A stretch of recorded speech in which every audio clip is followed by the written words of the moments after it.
Hello, I'm Shaun McCarthy. I have a portfolio of things that I do around sustainability. I'm the chair of the Commission for a Sustainable London 2012. That's an independent assurance body that assures the sustainability of the London Olympics. I'm also the environmental advisor to the Board of Transport for London, but I'm here today speaking to you as a director of Action Sustainability. We're a small social enterprise. We specialise in advising our clients and providing training and professional advice around sustainability in supply chains. I'm here to introduce a great presentation from Cathy to talk to you about the new standard for sustainable procurement that we've drafted along with the British Standards Institute in the UK. I'd encourage you to think about why, as an organisation, you think you want to be sustainable. If you can't think of a reason, then maybe you shouldn't do it. But if you can't think of a reason, I don't think you'll be in business for much longer. What we need now is a management process to actually understand how you'll define sustainability in your own terms and how you'll actually apply that definition in your supply chain.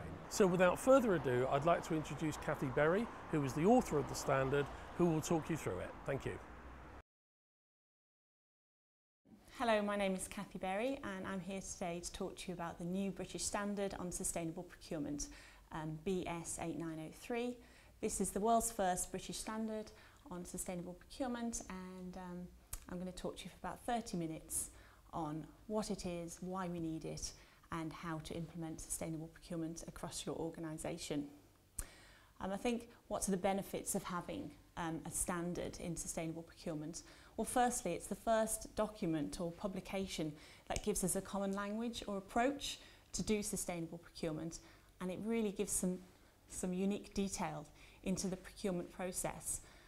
This standard captures procurement cross-sector and cross-industry and provides some useful examples and links.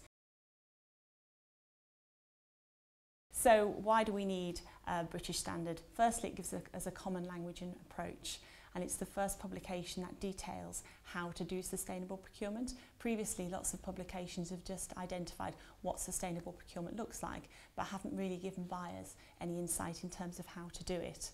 And there was actually an interesting statistic from the Learning and Skills Council earlier this year that identified that 9 out of 10 buyers understood the need to buy more sustainably. But actually 8 out of 10 buyers also identified that they didn't know how to do this. So this standard really plugs that gap. So the standard is structured in 3 main parts. Firstly, what is sustainable procurement? It covers a definition, the key aims and sustainability issues, and the main principles around sustainable procurement.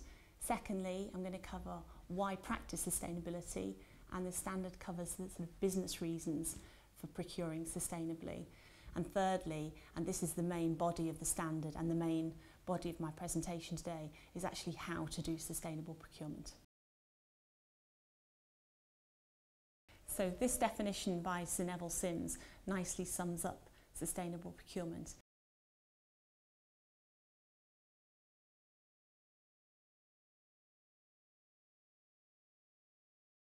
It's not just about getting the right product at the right price, but it's also about trying to drive through some social and environmental benefits in your procurement too.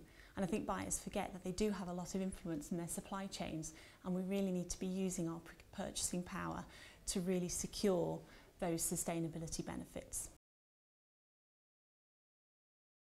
I'm sure you're all familiar with the 3 pillars of sustainable procurement: the social, economic and environmental aspects.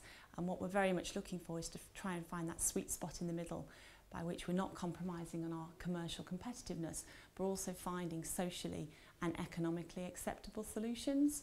So the main aim is to only buy things that are really needed, and where possible to minimise any negative impacts and promote positive social, environmental and economic impacts.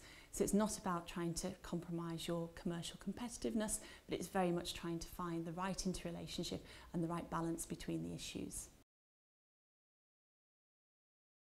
Here are some example sustainability issues. The top part of the list covers the more familiar environmental issues, and the latter half covers the socio-economic issues that the sustainability agenda tends to address. They're not exhaustive, and organisations will have different sustainability issues that are relevant for their business and for their sector.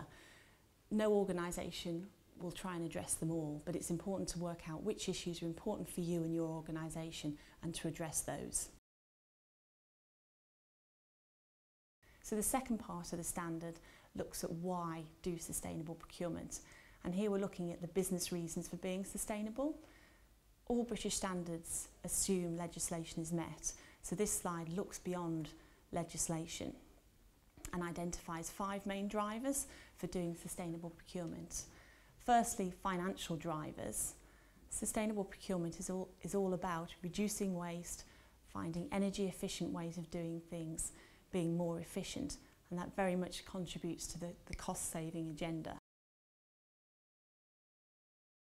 Innovation is also very important for this agenda. The global environmental market has been estimated by the Carbon Trust to be worth in the region of £3.2 trillion. So any organisation that can find sustainable solutions potentially stands to do very well. So marketing is another key driver. 77% of organisations go green in order to enhance their corporate reputations, according to the Carbon Trust. And they see this as a way of really differentiating themselves versus their competition. Marks & Spencer's Plan A and Skanska, the construction company, would be another great example of companies that really see this agenda as a means of setting themselves apart from their competitors. Organisational values is another key driver. Organisations are increasingly making commitments, policies around sustainability, and procurement is going to play a large part in delivering these. Risk is also another key driver. Organisations have to understand and take responsibility for what's happening down their supply chain. They need to understand what practices are taking place and ensure that no exploitative or unethical, environmentally unsustainable practices are happening. If it is uncovered, then it'll be their reputations on the line. The final driver are stakeholders. Stakeholders are increasingly demanding that organisations respond to this sustainability agenda, and stakeholders come from a number of different sources. They may be internally as staff, your external customers, clients, investors and shareholders, and increasing they're expecting and demanding that organisations take this agenda seriously and demonstrate more sustainable outcomes. The third and final part of BS 8903 covers how to do sustainable procurement, and this graphic shows the 3 key elements that it covers. The first element looks at the high-level organisational reasons for being sustainable and the high-level objectives set. These are the fundamentals. The second part are enablers.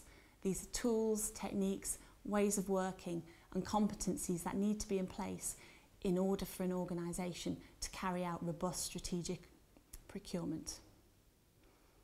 The third aspect we look at is the procurement process. This standard just takes the generic procurement process and looks at each stage and each step of the process and starts to give some guidance in terms of the sustainability considerations that need to be thought of as the buyer works through that process.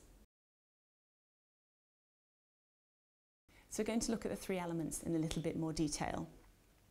Fundamentals. This really is the starting point for sustainable procurement. It's very important for an organisation to understand what sustainability issues are important and why, what their reasons for being sustainable are, and then to put in place some relevant sustainability objectives. These need to be clear and well articulated so staff can understand and ensure that the organisation maintains alignment with the top level objectives. So at the start of many client engagements, we really have to go back to those fundamentals and start to understand what the organisational reasons for being sustainable are. And we've come up with quite a useful model in order to get down to those core reasons. The following list starts to demonstrate some of the reasons for being sustainable that might be relevant for your organisation. And what we do is we then sort of build a spider diagram that starts to show the key drivers that are relevant. Mission-led. Is your organisation's reason for being around sustainability? Who I work for, Action Sustainability, is mission-led. The Body Shop would provide another good example. Personality-led. Is your sustainability agenda very led by a key personality? For example, Sir Stuart Rose, the former chairman and chief executive of Marks & Spencer's, provided a really key figurehead to start the Plan A agenda. Market-led, are you aiming to lead the market in sustainability? Competition-led, are you doing sustainability because your competition are doing it and therefore you need to be seen to be matching your competitors' ambitions? People-led, are your employees demanding this agenda? Are some of your stakeholders demanding this agenda? And in order to retain and recruit the right calibre of staff, you need to be demonstrating your sustainability credentials and more responsible business practices. Some organisations feel they have a public duty to be more sustainable. For example, a client of Action Sustainability is United Utilities, who provide water and wastewater services in the northwest of England. And providing a vital public service, they feel it is their public duty to be responsible and sustainable as an organisation, and it's one of their key drivers. Risk is another key driver for many organisations. They don't want unethical or unsustainable practices exposed, and that is a key reason for embarking on their sustainability agenda.